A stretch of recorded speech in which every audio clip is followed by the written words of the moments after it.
नमस्कार। वंदे उत्कल जननी। आज हूँ 77तम गणतंत्र दिवस। 1950 जनवरी 26 तारीख दिन आम भारतर संविधान कार्यकारी होता।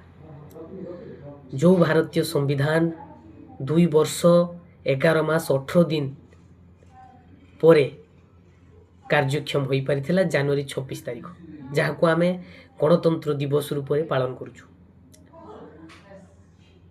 डॉक्टर भीमराव आंबेडकर जो संविधान प्रतिष्ठाता थिले, गोटे मंत्र आज्ञा थिला, आमे समस्ते भारतीय भाई भाई।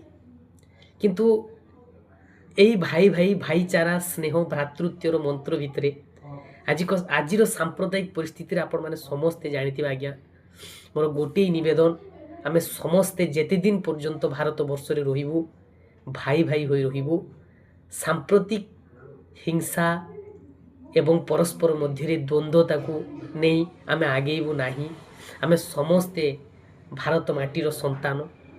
भारत आम समस्तंकर स्नेहरे रहिबू, शांति रहिबू, भाईचारार सहित रहिबू, सुख रहिबू। आज दिन में आम समस्ते मिलित भाव में शपथ नेबू। द्वितीय,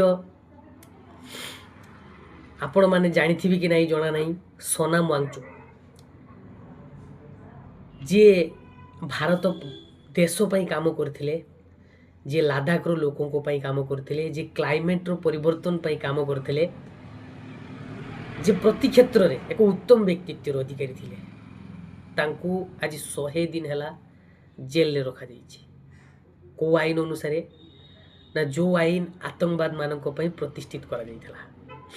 तो आज्ञा देखंतु, आज दिन रे आमे देशभक्ति रो परिचय दउचे। आज दिन रे किए स्टोरी जरिया, स्टाटस जरिया, विभिन्न स्थान रे फोटोचित्र जरिया निजको देशभक्तिर परिचय दउचे। किंतु भारी परितापर विषय, प्रशासनिक अवस्था आज एभली व्यक्तित्व को मध्य 100 दिन है जेल रे रखा देइछि।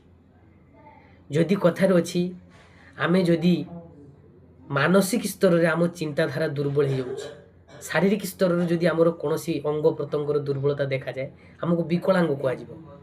किंतु जदि मानसिक स्तर रे आमर चिंताधारार दुर्बलता देखा जाए, ताहले भी आमे विकलांग, मानसिक स्तरीय विकलांग। तेणु समस्ते मिलित भाव में प्रयास करिबा, समस्ते मिलित भाव में शपथ नेबा जे आमे समस्ते भाई भाई, आम भितर भाईचारार मंत्र उच्चारित करिबा, मिलित भाव में रहिबा, शांति श्रृंखला सहित रहिबा। आमे समस्ते एक मार संतान। तेणु यह ही आज दिन में आपण मानक निकट में मोर